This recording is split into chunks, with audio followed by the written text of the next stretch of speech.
Hello, and welcome back to the 501c TV podcast brought to you in collaboration with Nonprofits First. My name is Jenell, and I'll be your host today as we talk through the stories, the impact, and the leadership behind all of our wonderful nonprofits right here in our community. And I'm very excited to have with me today Catherine Murphy. She is the CEO of NAMI Palm Beach County. Welcome. Thank you. I'm so glad to be here. Thanks for having me. Me too. I'm very excited. It's been a while since we've chatted, and I really want to dive in and let everyone know what NAMI is all about. And you guys have some awesome events, and I really want people to understand all of the work that you guys are doing right here in Palm Beach County. So welcome. Thank you. So again, maybe if you could let us know, what does NAMI stand for and what is the mission behind NAMI? Absolutely. NAMI is the National Alliance on Mental Illness. We are the nation's largest grassroots mental health nonprofit. There are over 600 NAMIs throughout the country, 19 just here in Florida. Yeah. So what I say is wherever you are, there is probably a NAMI nearby. And we provide education, support, advocacy, and public awareness, so all people affected by mental illness can live better lives. Okay, awesome. And so being the CEO, what really drew you to NAMI? Sure. I've always been interested in public health initiatives, community education, people helping people. I've been in nonprofits my whole professional career and just really love that type of work. I learned pretty early on about ACEs, or adverse childhood experiences, and the types of trauma that we face as children, how those can impact our lifelong outcomes. And it really led me on a journey of being interested in supporting mental health. Got you. Yeah, that's awesome. I actually did not realize how many NAMIs there were, like just across the country. Sometimes I get segmented here in Palm Beach County, but that's really interesting. It's a great thing to know. And from your leadership perspective, what are some of the most pressing issues specific to our county, I guess I would say, if we can narrow it down, but what are kind of some of the issues that are the most pressing right now? Timely access to affordable care. So many times it takes a while to feel ready to accept help, to reach out for help. But when somebody is ready for help, we want to make sure that that is there and available for them. I've heard of stories of people who around Thanksgiving, they said, I finally want to see a psychiatrist. They weren't able to get in until the new year. Why are people waiting months and months to be able to see a psychiatrist when they know they need help? So that would be the most pressing issue, is people being able to have that affordable, quick access to care. And so what does that look like, if somebody gets in touch with NAMI? Okay, so do you feel like NAMI then is a great overlap to kind of bridging that gap, for the here and now, because it's immediate, right? I mean, somebody could be in a really critical situation. So if they reach out to NAMI, what does that path look like? Like, what do you guys do from that point on when someone contacts you? Absolutely. So we run programs pretty constantly. We have a support group for family caregivers every single week. And so you don't have to wait too long to be able to join in and be able to talk to other family caregivers. Our peer groups, we have a couple of those a week. And so you reach out to NAMI, we have somebody answering the phone line. We're a Monday through Friday, 9 to 5 line. If an individual's in a crisis, they should dial 988 wherever they are. They can get immediate help 24/7. But during business hours, they can contact NAMI and we can talk them through the path. We can help to educate them around what is available in our community. Where are there free and low cost counseling services? Where do you go to get care? And so we can help to become that bridge between realizing that they want support and being able to find it. Yeah, because I think a lot of times, somebody realizes I need help with this or that, but I don't know where to start. That can be kind of the stepping stone of where you get those services. So tell me a little bit about the programs that you guys offer, and also kind of the age groups, because I think you kind of have something along the range of, just about anybody. We have a lot of different options. So we have support groups, we have classes, we have presentations, we have public awareness. So depending on where you are in your stages, what type of support you'd like, we're able to connect somebody either to a NAMI service or something in the community. If we don't offer it, we try to be a good connector. Gotcha. So the support groups, they're for 18 and up, but we really divide our programming between people with conditions, family caregivers, and then more of a general audience. For our middle school and high school students, we have a presentation called Ending the Silence. So we can come into the schools and talk about early warning signs, share stories, and help students get connected to their school-based resources. Gotcha. For the adults with the mental health conditions, we have classes where you can learn basically, what do you want to achieve in your life? What's your vision for your future? And how can you get there while living well with a mental health condition? We also have a great series of support groups that people can tap into.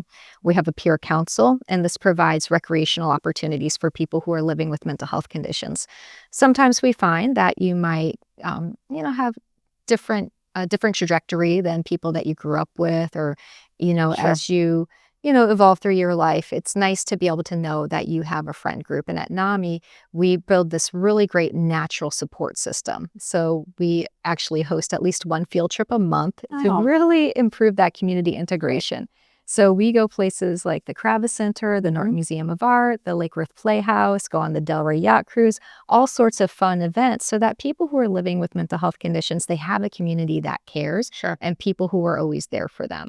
Yeah, and I think that's one thing that I've always been really impressed with how NAMI handles that is kind of that peer-to-peer support that you guys have, because sometimes you might be in a family where your family or your friends might not know how to necessarily support you if they haven't dealt with that before. So I think that from a lot of things that I've seen and read, that's just such a great model. It really seems to work. So how does NAMI engage then with the community as a whole? So what types of events do you guys do around awareness? I know you've got all the services for the individual, but how do you guys bring awareness in so that other people in the community know how to support somebody, that a loved one or a friend that they might know that's going through something? Absolutely. We have a great lecture series. We have one coming up tomorrow on. Oh, awesome. And I know that maybe we're going to, we'll cut that out. Yeah, that's fine, but all good. Sure. So we have this incredible lecture series where people can come learn more about mental health conditions. So you don't have to have a condition, you don't have to be a family caregiver, but if you're interested in learning more, you can come and join us. They're mostly hosted on Zoom, so very easy to access. We have some great talks coming up on ADHD, autism, but anything from, those types of conditions to psychosis and other various conditions or interests that people who are wanting to learn more about mental health can come and learn with us. Yeah, and I think that's great. I mean, again, it's just the more you know, right? The easier it is to support, people that you love and that you care about. So out of all the programs that you guys are offering, which ones do you feel are making the biggest impact right now, in your opinion? We have an incredible new series which we're offering for family caregivers of somebody with substance use disorder and mental health. Okay. And so we have 4 different courses that are a part of this, and it helps you understand, if you are living with somebody who's experiencing these conditions, how do you live well together? How do you set boundaries? How do you overcome some of those unique obstacles? Sure. Many of the people who are living with somebody who has substance use disorder or maybe even has psychosis, that's not something that you necessarily can go and talk about at work or in your different friend groups. And so those courses really provide an educational platform for those families to learn the tools to really improve their own well-being and to be able to support their loved one who's going through those challenges. Yeah, I think that's really awesome. So how do you, when somebody first reaches out, what do you think is the big reason why? What does NAMI do right? Why do people feel so supported when they first come to you guys, do you think? Absolutely. So the woman who answers our phone, she is so relatable, so compassionate. People know that when they talk to her, that they're talking to somebody who understands and who can really be compassionate. And so that's the first thing, is a soft landing. You call NAMI and you have somebody who's going to talk to you who really gets it and can be very compassionate, understanding. And then the really easy access points to our programs. We don't charge anybody to receive our services. And so very low barrier. For many of our programs, you can just sign up online and you're connected right away. And which I think is amazing, because again, I think the big thing when we go back and talk about, just healthcare and does your insurance cover it? And if they don't cover it, how much is it? And I think it's a big barrier for a lot of people. They hit that road and they're like, they just like, this is overwhelming, and then they back out, which is unfortunate, because there's so many other resources. So you guys need to follow along with NAMI. And we've been here for 43 years. Yeah, so there are many people who've been with us for decades. Yeah, and continue to evolve and grow with NAMI and with our programs.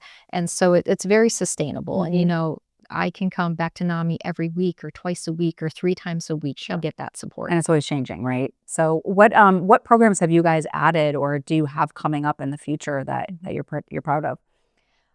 We have quite a few programs that we're very excited about. We actually created a novel curriculum here called Integrative Resilience Training, which helps people develop mindfulness, well-being skills to basically overcome life's adversity and build their own inner resilience. Sure. We also have a great conference coming up, a faith-based mental health conference in August. It's August 22nd. It's called NAMI Pathways to Hope. Cool. And so that's bridging faith communities with mental health.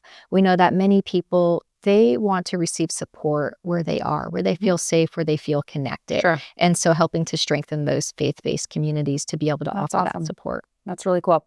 So because you offer all of these things at no cost, let's talk about some of the events that you do. Like, how does the community support you guys to be able to fund these programs and keep them going? Our biggest event of the year is NAMI Walks. This year, we're holding it on World Mental Health Day, October 10th. Oh, so we're very excited about that. Wonderful. So an easy date to remember. Yes. We'll be at John Prince Park in Lake Worth. Okay. And last year, we had over 1,000 people come out to show their support for mental health. Amazing. It's a big chunk of our budget. It really helps us to make all of this possible. So that's a great way for sponsors to come and get out in front of 1,000 people. Yeah. And it's really also a wonderful community building event. It's a great way to reduce the stigma. Sometimes in the classes, people will say, well, how come we can't talk about mental health like how you talk about other issues?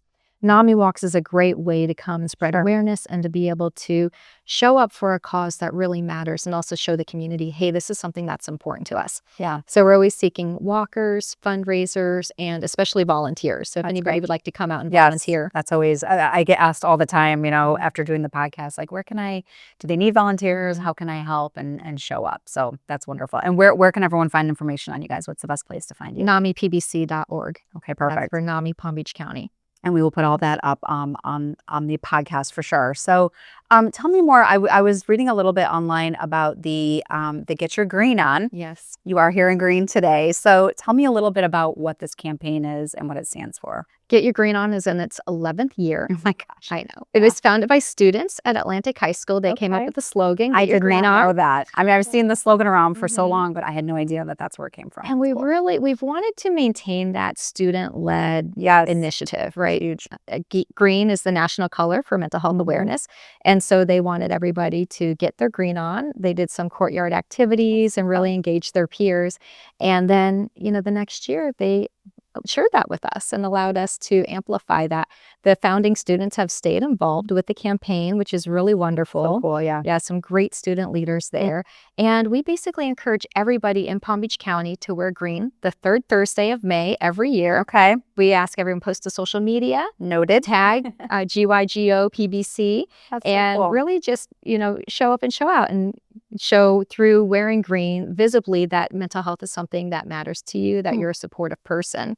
Throughout the month, there are a ton of great activities as well. We're going to have a big kickoff event on May 2nd in Delray. Awesome. We're having Get Your Green On night at Roger Dean Stadium. Yes. Okay. Yeah. I did see something about that too. Yeah, so really excited for that big event. It's our first time doing that. And a lot of the various nonprofits and other agencies throughout the county are going to be hosting their events. For instance, the Falk Center for Counseling is hosting their annual butterfly release and proclamation. So many of the municipalities will have proclamations, a lot of social media presence. Great. If you go to the website, getyourgreenon.org, you can find a list of events on the calendar. But there's just so much, and we really want everybody to be involved. It really is a community campaign, and different people take it in different ways, and it's really exciting to see how people run with it. Is that just a Palm Beach County thing? It's Palm Beach County, but we're happy to share.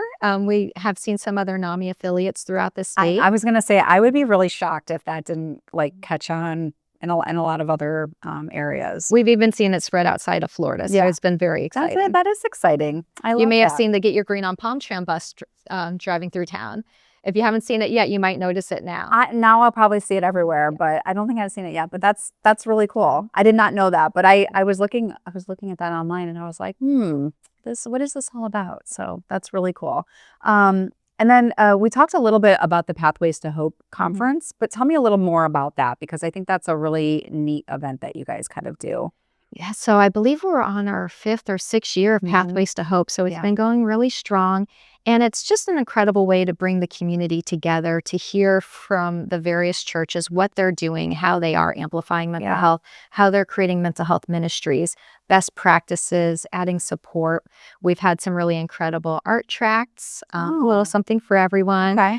We had a student come and lead some student-based workshops in the past. So we're still working on the full lineup, but we focus on helping to support the faith leaders and how they can build up their ministries, but also just the general community. And of course, the youth. We love to get our youth involved with Pathways to Hope. Yeah, and I think that's so important, especially with the youth, because I feel like, each generation, I mean, at least this is my opinion, and you tell me if I'm wrong, but the stigma behind like talking about it, I feel like is just getting a little bit easier. Absolutely. With each generation. So that's hopeful. So I love that you guys take a really strong hold on trying to work with the youth and in any capacity that you can, and really get through to them, because I think that's like a huge thing going forward. So it seems to me that youth maybe are most comfortable talking about mental health. yes. I used to do a lot of presentations in the high schools and the middle schools, and every single presentation, at least one student would say,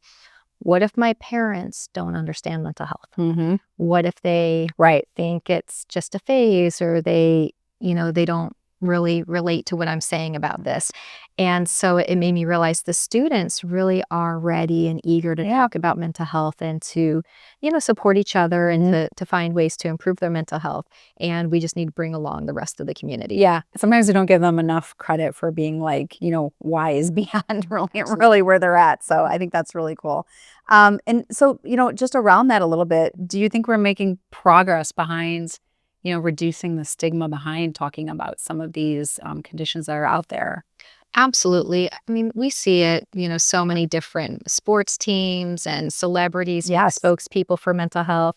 I recently interviewed an NHL player's wife, and he had gone into a player assistance program for his mental health, and they created a large platform around speaking out about mental health and people sharing their stories. That's something that NAMI really focuses on, is sharing our stories. So we have a couple different presentation formats where people can learn how to develop their story to share it.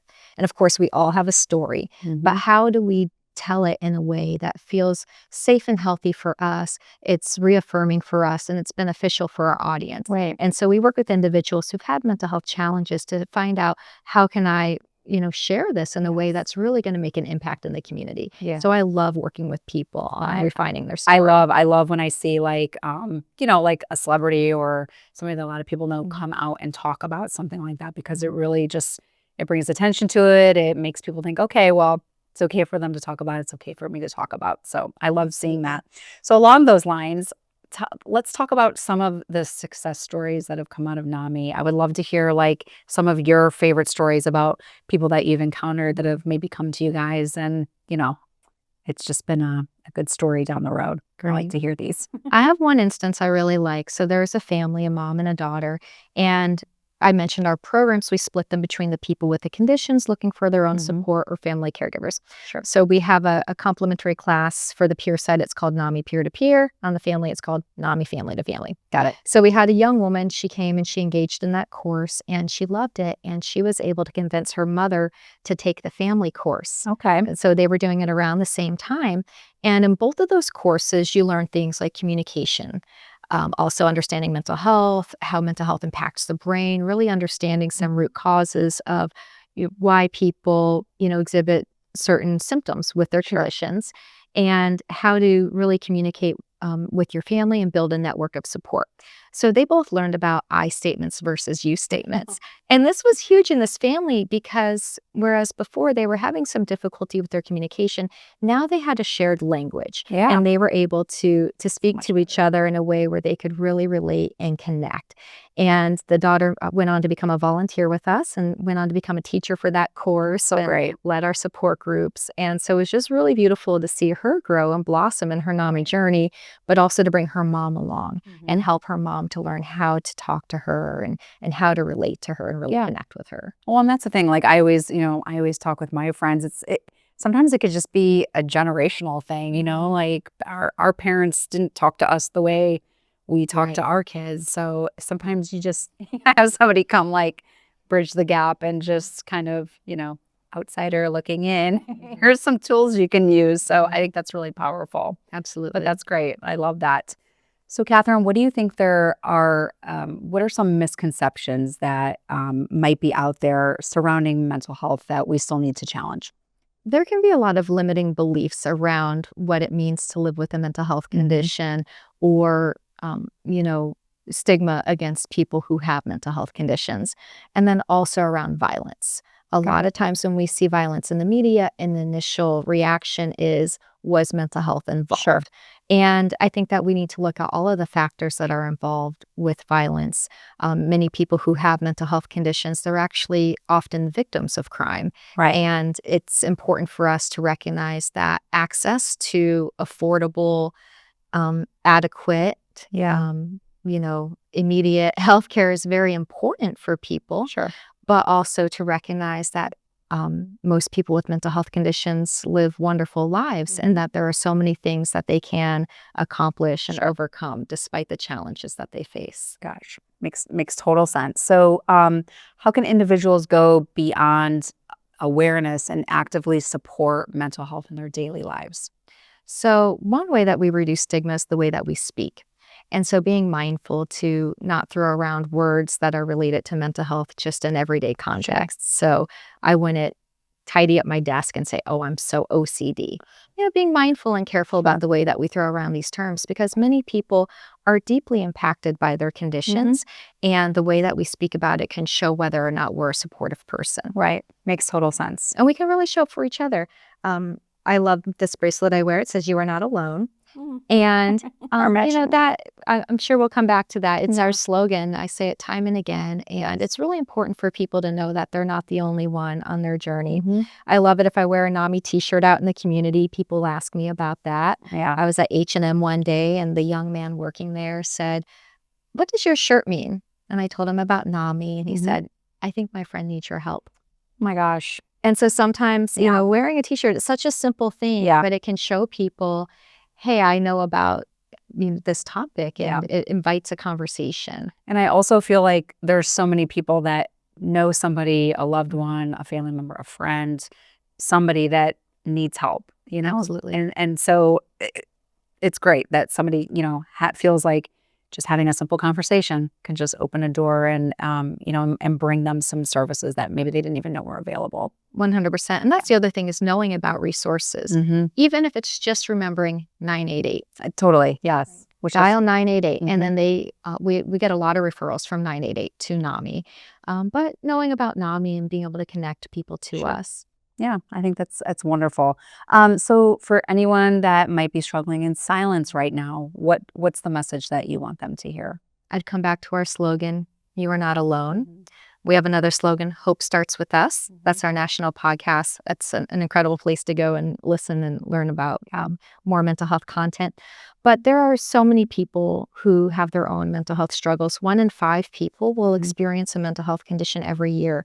So if it's not us, it's probably somebody that we love or care about. So it's not very far away from us. Totally, yeah. And so it's very likely that if we're not struggling right now, somebody that we care about is. And just to know that it's very common and that there are many people who'd be happy to, lend some help and some support and to just be able to reach out for help and to pick up the phone or come out to a support group and, meet other people who can understand it, who can get you. Yeah, that's wonderful. Before we wrap up here in a few minutes, what's the number one thing that you want somebody to take away from watching this podcast, somebody's watching right now, what's the one thing you want them to leave the podcast with? Yeah, I want them to know that NAMI is here for them. Whether you have a mental health condition or you're just a supporter of the cause, we welcome everybody to come and be a part of NAMI. And as I mentioned, we've been here for 43 years. We're going to be here for a long time. It's very easy to get involved with us, to participate with us. We'd love people to come out for the walk on October 10th. It's such a wonderful way to show the community that mental health is a cause that's important to you. So just love to have another 1,000 people come out to the walk this year. I would love that too. Let's double it. Let's go. And you know, when you're working with out in the community and you're networking with groups like Nonprofits First, tell me why that partnership is so important to what you guys do. Nonprofits First is an excellent convener. It is difficult to work in nonprofits. There are so many things that we want to achieve, and you know, so many things that we need to, like so many boxes we need to check along the way. And Nonprofits First really helps nonprofits with the education that they need and the good compliance structures, really understanding the nuts and bolts of how to run a nonprofit well. I'm a proud graduate of the Advancing Leaders program. Great, wonderful. And I really owe that, my success as a CEO, to that program. You know, being able to learn from Nonprofits First, learn from my colleagues in the community. You know, how do you stay legal? How do you stay compliant? How do you run a nonprofit with best practices? We're proud to be accredited with Excellence in Nonprofit Management through Nonprofits First, which means a lot. It's an arduous process to be accredited at that level, but it really strengthens the nonprofit and makes sure that you're doing everything right. That's great.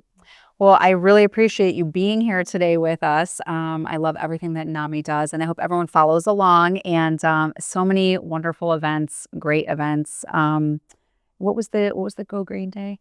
Get your green on? It's May 21st, so it's always the third Thursday in May. That's super important. Wear your green. Yeah, wear your green. Post to social media. Do all those things so we can support NAMI. And you know, if someone wants to get involved, what would you say is the next best step? What steps can they take to get involved? We've got a volunteer form on our website, so that's an easy way to get connected. We are right now looking for walk volunteers. But most of our programs are led by volunteers as well. And so we love people reaching out, getting involved with volunteerism. Our lecture series is an easy way to just come and start to learn with NAMI. So at least once a month, you can jump on a Zoom and learn about a very important mental health topic from a local expert. So a very easy way to just plug in and start to learn with us. Wonderful. Well, thank you so much for being here. And we look forward to all the great things that you guys have coming up. And that will be it for this session of 501c TV. And we hope you will join us next time. And thank you again. Thank you so much. I appreciate it. Thank you.